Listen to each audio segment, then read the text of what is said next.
আচ্ছা, কখনো কি এমন মনে হয়েছে যে সারাক্ষণ পজিটিভ থাকার এই যে একটা চাপ, এটা আসলে আমাদের আরও বেশি ক্লান্ত আর হতাশ করে তুলছে?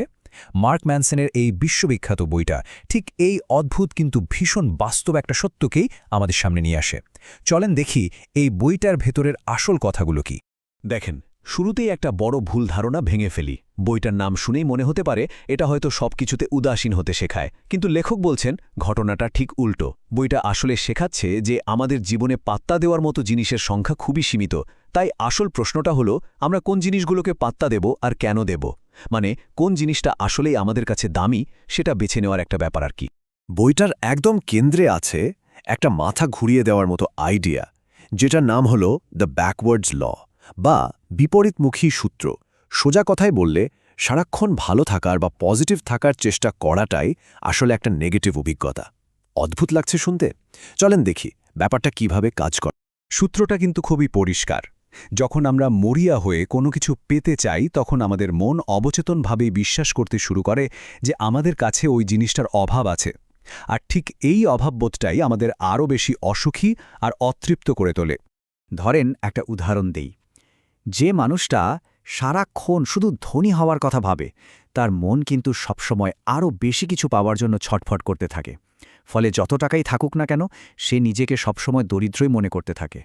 কিংবা আরেকটা উদাহরণ ভাবেন, যে মানুষটা সবার চোখে খুব আকর্ষণীয় হতে চায়, সে নিজের ছোটখাটো খুঁতগুলো নিয়ে এতটাই চিন্তিত হয়ে পড়ে যে আয়নার সামনে দাঁড়িয়ে নিজেকে হয়তো কুৎসিতই ভাবতে শুরু করে।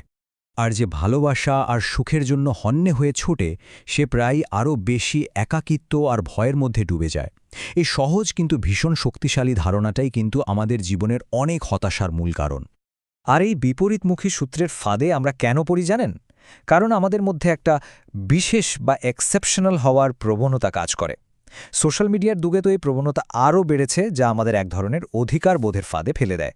আর সত্যি বলতে, এটা মানসিকভাবে বেশ অস্বাস্থ্যকর একটা ব্যাপার। এই যে বললাম অধিকার বোধ বা এন্টাইটেলমেন্ট, এটার কিন্তু আবার দুইটা চেহারা আছে। একদল ভাবে আমি সেরা, তাই আমার স্পেশাল ট্রিটমেন্ট পাওয়া উচিত। আরেক দল আবার ঠিক তার উল্টোটা ভাবে, আমার জীবনটাই সবচেয়ে খারাপ, তাই আমার বিশেষ সহানুভূতি প্রাপ্য।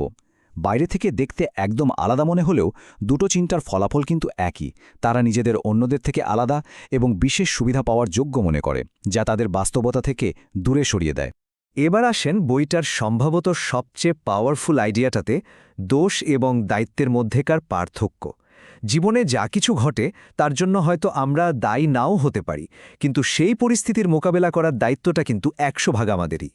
দেখেন, দোষ জিনিসটা কিন্তু পাস্ট টেন্স, যা ঘটে গেছে তার ওপর আমাদের কোনো কন্ট্রোল নেই। কিন্তু দায়িত্ব, ওটা হলো প্রেজেন্ট টেন্স। এই মুহূর্তে আমরা কি সিদ্ধান্ত নিচ্ছি তার ওপর ভিত্তি করেই আমাদের ভবিষ্যৎ তৈরি হয়। এই পার্থক্যটা বোঝা খুব জরুরি, কারণ এটা আমাদের অন্যের ওপর দোষ চাপানোর অভ্যাস থেকে বের করে এনে নিজেদের জীবনের চালকের আসনে বসায়। এই উদাহরণটা শুনলেই ব্যাপারটা একদম পানির মতো পরিষ্কার হয়ে যায়। ঘটনাটার জন্য হয়তো কোনো দোষ নেই, কিন্তু এখন শিশুটিকে নিয়ে কি করা হবে, সেই দায়িত্বটা নিতেই হবে। জীবনে ঘটে যাওয়া খারাপ ঘটনার জন্য পরিস্থিতিকে দোষ দেওয়া বন্ধ করে যখন আমরা দায়িত্ব নিতে শিখি, ঠিক তখনই আমরা নিজেদের জীবনের নিয়ন্ত্রণটা ফিরে পাই। তো এত সব আইডিয়া তো বোঝা গেল, কিন্তু এগুলোকে কাজে লাগাবো কিভাবে? লেখক এখানে একটা দারুণ নীতির কথা বলছেন, যার নাম ডু সামথিং বা কিছু একটা করুন নীতি। এর মূল কথাটা হলো অনুপ্রেরণার জন্য বসে না থেকে কাজে নেমে পড়া। কারণ কাজই কিন্তু অনুপ্রেরণা তৈরি করে, উল্টোটা নয়। আমরা বেশিরভাগ সময়ই ভাবি কি যে আগে মোটিভেশন আসবে, তারপর আমরা কাজ শুরু করব। কিন্তু লেখক বলছেন চক্রটা ঠিক উল্টো।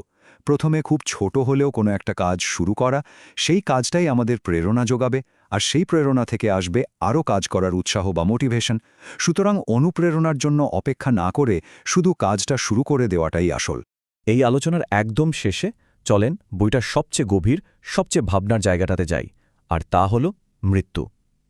লেখক বলছেন আমাদের জীবনের মূল্যবোধকে পরিষ্কারভাবে বুঝতে মৃত্যুর চেয়ে বড় সহায়ক আর কিছু হতে পারে না। একবার ভাবুন তো, যখন আমরা আমাদের নিজেদের শেষ সময়ের কথা ভাবি, তখন জীবনের ছোটখাটো ঝুটঝামেলা, অপ্রয়োজনীয় জিনিসগুলো কেমন যেন অর্থহীন হয়ে যায়, তাই না? কোনটা সত্যিই জরুরি, কোনটাকে আমরা পাত্তা দেব আর কোনটাকে দেব না, সেই সিদ্ধান্ত নেওয়াটা তখন অনেক সহজ হয়ে যায়। মৃত্যুই যেন আমাদের জীবনের প্রায়োরিটি ঠিক করে দেওয়ার সবচেয়ে শক্তিশালী ফিল্টার। তাই শেষ করার আগে এই প্রশ্নটা নিয়ে একটু ভাবা যাক, জীবনে যদি আর মাত্র 1 বছর বাকি থাকত তাহলে কি এমন উত্তরাধিকার রেখে যাওয়া যেত?